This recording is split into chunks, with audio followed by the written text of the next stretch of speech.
نفس کے احوال کو پہچاننا اور شناخت کرنا. اس سے تو پتا چلے گا کیا نفس بیمار ہے یا صحیح ہے. لیکن اگر بیمار ہے تو پھر آگے تصوف کی تعریف کا دوسرا حصہ یہ ہے وَكَيْفِيَّةُ تَطْهِيرِهَا مِنَ الْمَذْمُومِ مِنْهَا. پھر یہ جاننا کہ اس میں جو حالت بری ہے اس بری حالت سے نفس کو پاک کیسے کیا جا سکتا ہے. پہلے یہ ہے کہ یہ جاننا کہ نفس کی حالات میں سے اچھی حالتیں کون سی ہیں اور بری کون سی ہیں. اور اگر کوئی بری ہے تو پھر تصوف یہ ہے کہ اس طریقے کو جاننا کہ جس کی بنیاد پر نفس اور روح کی اس بری حالت کو دور کر کے نفس کو غسل دیا جا سکتا ہے اور نفس کو ستھرا کیا جا سکتا ہے. اور تحلیتها بالاتصاف بمحمودها، اس میں دو شعبے ہیں کہ مذموم کو دور کر کے نفس کو پھر اچھی صفت کے ساتھ کیسے متصف کیا جا سکتا ہے. اور تیسرے نمبر پر وَكَيْفِيَّةُ السُّلُوكِ وَالسَّيْرِ إِلَى اللَّهِ، نفس کو صاف کرنے کے بعد پھر اللہ کے دربار کی طرف سفر کیسے کیا جا سکتا ہے، اس طریقے کو پہچاننا. اس مجموعی کردار کو تصوف کہا جاتا ہے. سب سے پہلے نفس کی حالتوں کو جاننا کہ محمود کون سی ہیں اور مذموم کون سی ہیں، نفس کے احوال اچھے کون سے ہیں اور برے کون سے ہیں. پھر جو برے ہیں ان کو دور کرنے کا طریقہ کیا ہے، چونکہ وہ تو نفس ایک ایسی چیز ہے جو غیر محسوس ہے. یوں تو نہیں کہ بدن پر پانی ڈالا غسل کر لیا تو گندگی دور ہو گئی. اب نفس جو ایک غیر محسوس چیز ہے اس کو دھونے کا طریقہ بھی بڑا عجیب طریقہ ہوگا. تو وہ طریقہ پڑھ لینا کہ اب نفس کو بری خصلت سے پاک کیسے کیا جائے گا اور اس بری خصلت کی جگہ نفس میں اچھی خصلت کو آباد کیسے کیا جائے گا. اور اس کے بعد جب نفس میں اچھی خصائص آ گئیں اور اچھی حالتیں آ گئیں، اب یہ جاننا کہ اس تیاری کے بعد اللہ کے دربار کا سفر کیسے کیا جائے گا. یہ سلوک ہے انسان کا اللہ کے دربار کی طرف بڑھنا، اور اس کو سلوک کی منزل کہا جاتا ہے جس میں ایک انسان 3 مراحل سے گزرتا ہوا سب سے پہلے اپنے نفس کی تلاشی لے رہا تھا، پھر اس کی احوال کو جان کے پھر اگر برے تھے ان کو بدل کے اچھے لا رہا تھا، اور اس کے بعد اس نے اپنے رب کے دربار کی طرف سفر شروع کر دیا ہے. یہ وہ علم ہے کہ جس کو تصوف کے ساتھ تعبیر کیا جاتا ہے، اور جو دوسرے الفاظ میں اسلام کی تمام تر تعلیمات کا گلدستہ محسوس ہوتا ہے. اس واسطے اول سے لے کر آخر تک اسلام اسی چیز کا نام ہے کہ انسان اپنے آپ کو اتنا ستھرا بنا لے کہ وہ اپنے رب کے دربار کے شایان شان ہو جائے اور اس کو اپنے رب کے دربار میں قبول کر لیا جائے. تصوف کی اس حقیقت کے ساتھ اب یہ بات ہم دیکھیں گے کہ تصوف کی آخر ضرورت کیا ہے. جس طرح کہ میں نے عرض کیا کہ یہ 2 صدی ہجری میں یہ لفظ متعارف ہوا، تو اس کی ضرورت کیا پڑی. یہ حقیقت ہے کہ صحابہ کرام علیہم رضوان سے بڑھ کے کوئی صوفی نہیں ہو سکتا، لیکن لفظ تصوف کا تعارف وہ 2 صدی ہجری میں ہوا، اور اس کی ضرورت بھی 2 صدی ہجری سے ہی محسوس کی جانے لگی. اصل میں رسول اکرم نور مجسم شفیع معظم صلی اللہ علیہ وسلم نے جس سوسائٹی کو اپنے انوار و تجلیات کے زیر سایہ پروان چڑھایا تھا، انہیں اس قدر عظیم بنا دیا تھا کہ انہیں کسی لحاظ سے بھی کسی اور نصاب یا کورس کی ضرورت ہی نہیں تھی. جس طرح آپ فقہ کے لحاظ سے پہلے یہ سن چکے ہیں، کانت قلوبہم صنادیق علومہم، ان کے دل ہی علموں کے صندوق تھے. نہ ان کو کسی اصول کے بنانے کی ضرورت تھی، نہ کوئی کتاب پڑھنے کی ضرورت تھی، اور نہ ہی اس طرح کوئی آگے فنون کو سنبھالنے کی ضرورت تھی. وہ ایک نگاہ سے رسول اکرم صلی اللہ علیہ وسلم سے جو پڑھتے تھے ہم وہ 1000 کتاب سے بھی نہیں پڑھ سکتے، اور سرکار کی ایک تجلی سے ان کا دل جتنا روشن ہوتا تھا ہم 1000 کورسز جو ہے تزکیے کے ان سے بھی شاید وہ کمال حاصل نہیں کر سکتے اور یقیناً اس حقیقت تک نہیں پہنچ سکتے. تو ان کو یہ ضرورت نہ تھی کہ اس طرح کی صورتحال سے اپنے نفس کو صاف کیا جائے، پاک کیا جائے، اس واسطے کہ وہاں آفتاب نبوت کی کرنیں براہ راست ان کے سینوں پر پڑ رہی تھیں، اور یخرجہم من الظلمات الی النور کا جو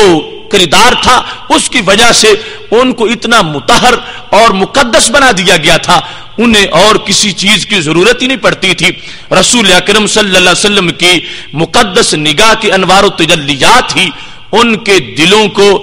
ادراک کے آئینہ کی حیثیت سے روشن کرنے کے لیے وہ ساری چیزیں کافی تھیں۔ لیکن جس وقت امت کا کارواں آگے چلا تو کیا ہوا؟ ہر محاذ میں ضرورت پڑی، یہاں تک کہ جو زبان وہ بولتے تھے وہ بھی محفوظ نہ رہنے لگی، اس میں اجنبی لفظ شامل ہوئے، تو اب ضرورت محسوس ہوئی کہ گرامر کو مرتب کر دیا جائے۔ تو حضرت علی رضی اللہ تعالی عنہ نے ابو الاسود دوئلی کو یہ کہہ دیا کہ تم نحو کو ترتیب دو، قانون لکھو کہ زیر کہاں آئے گی، زبر کہاں آئے گی، یہ پیمانے اور یہ دو قواعد ہیں، ان کو ترتیب دے دو۔ اب پہلے یہ نہیں تھا، اب ضرورت محسوس ہوئی کہ اجنبی زبانیں اس میں شامل ہو رہی ہیں، اور اگر ایسا ہوتا رہا تو عرب جو ہے ان کو اپنی لغت کا پتہ ہی نہیں چلے گا کہ اس کی حیثیت کیا تھی۔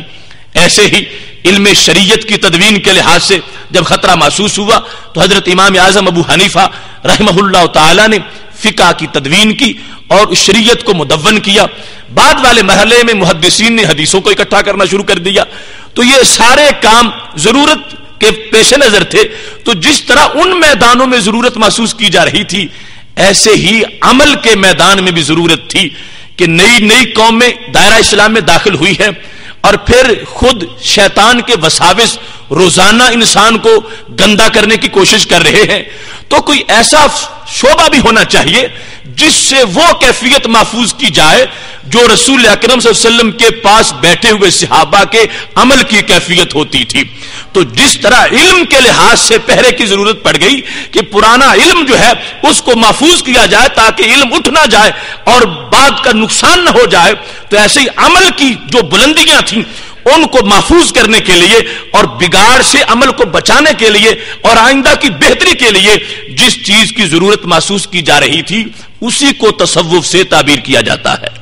اور بالخصوص رسول اکرم نور مجسم شفیع معظم صلی اللہ علیہ وسلم کے پاس ہوتے ہوئے جو عمل کی کیفیت تھی، اب کیفیت ایسی چیز ہے کہ جس کو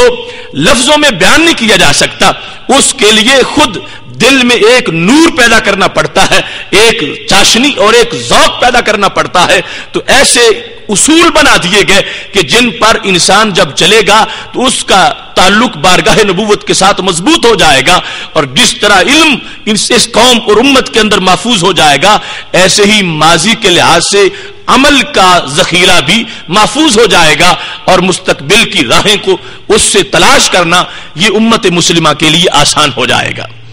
دوسرے لفظوں میں یوں سمجھو کہ جس وقت رسول اکرم صلی اللہ علیہ وسلم کے صحابہ کرام علیہم رضوان کا عہد مقدس گزرتا جا رہا تھا اور وہ زمین پر چلتے پھرتے جو تقویٰ کے ماڈل تھے وہ اٹھتے جا رہے تھے، تو اب مادہ پرستی کا حملہ ہو رہا تھا۔ خواہش اور سیم و زر کی چمک اور اس طرح کی چیزیں جب انسانی ضمیر کو وہ سرنگو کرنا چاہتی تھیں اور انسان کو شکست دینا چاہتی تھیں، تو اب صلحاء نے کہا کہ ہمیں اس کا جواب دینے کے لیے کوئی ایسی پاور بنانی چاہیے کہ جس کی وجہ سے ایسی ڈھال ہمارے پاس ہو کہ یہ مادہ پرستی کے حملے جو ہیں ان سے ہم اپنے ضمیر کو بچا لیں اور امت کی متاع کو محفوظ کر لیں۔ تو اس رد عمل میں جو مادہ پرستی کا ایک شور اٹھا اور ایک مسلسل حملہ ہو گیا تھا امت کی طرف، تو یہ تصوف کو ڈھال کے طور پر استعمال کیا گیا تاکہ اس مادہ پرستی اور خواہش پرستی کے جو جراثیم ہیں وہ امت مسلمہ میں داخل نہ ہو سکیں، اور ایسا مقدس نصاب ہو جس کی پڑھنے سے پھر وہی ذوق تازہ ہوتا رہے جو رسول اکرم صلی اللہ علیہ وسلم کی تعلیمات حاصل کرنے والوں کو بظاہر ملتا جا رہا تھا۔ اب اس سلسلہ میں چند احادیث کو میں درمیان میں پیش کرنا چاہتا ہوں کہ جس سے یہ پتا چلے گا کہ واقعی ایسی تبدیلی رونما ہو رہی تھی، اور جب ہر عمل کا کوئی نہ کوئی رد عمل ہوتا ہے، جب شیطان کی طرف سے ایسا حملہ ہو رہا تھا تو پھر اللہ والوں نے دفاع کے لیے کوئی ضرور کردار ادا کرنا تھا۔ تو یہ تصوف اس ضرورت کے پیش نظر اس کی بنیاد بحیثیت فن رکھی گئی، ورنہ حقیقت تو اس کی پہلے بھی موجود تھی اور ان کو حاصل ہو رہا تھا محبوب علیہ السلام کی تجلیوں کے ساتھ، اور اب بعد میں ملنا تھا مختلف وظیفوں سے، عبادتوں، ریاضتوں سے، حلقوں سے، لیکن حقیقت پہلے موجود تھی۔ تو یہ اس کا تعلق ہے اسلام کے ساتھ۔ یہ بھی اس لیے واضح کرنا چاہتا ہوں کہ آج کچھ لوگ تصوف کے خلاف ادھار کھائے بیٹھے ہیں اور یہ سمجھتے ہیں کہ یہ بھی ہمارا ایک ڈیوٹی ہے لگائی گئی کسی کی طرف سے کہ ہم نے اس پر بھی تنقید کرنی ہے۔ یہ امت کا وہ دستور ہے کہ جس کی بنیاد پر شروع سے لے کر آج تک تقوی و طہارت کی دولتوں کو محفوظ کیا جاتا رہا، اور اس کے نتیجے میں آج تک اس کی برکات پوری امت میں نظر آ رہی ہیں۔ رسول اکرم نور مجسم شفیع معظم صلی اللہ علیہ وسلم خود آپ کے دل میں جو اللہ کی محبت کا رنگ تھا اور جو کچھ آپ کو میسر تھا وہ یقیناً صحابہ کرام علیہم رضوان کے پاس موجود نہیں تھا، اور صحابہ کرام علیہم رضوان جب تک آپ کے پاس بیٹھے رہتے تھے جو کچھ حالت دل کی اس وقت ہوتی تھی، جب جا کے کاروبار میں لگ جاتے تھے اس وقت نہیں ہوتی تھی۔ اگرچہ جب وہ کاروبار میں تھے، کسب حلال میں تھے، اس وقت بھی عبادت ہی کر رہے تھے، اور اس وقت بھی ان کی حالت یہ ہے کہ بعد والے غوث کتب کروڑ مل جائیں تو اس حالت کو بھی نہیں پہنچ سکتے، لیکن بہرحال وہ حالت ان کی اس حالت سے کم حالت تھی کہ جب ماہ نبوت کے سامنے بیٹھے ہوتے تھے رسول اکرم صلی اللہ علیہ وسلم کا دیدار ان کی آنکھوں میں ہوتا تھا۔ ایسی حالت کے اندر جو دل کی کیفیات ہوتی تھی وہ جب دور بیٹھے ہوتے تھے یقیناً وہ نہیں ہوتی تھی۔ اور پھر صحابہ کرام علیہم رضوان کے جب یہ کارواں آگے گزر کے تابعین کی وادیوں میں داخل ہو رہا تھا تو ان تابعین کے اندر یقیناً وہ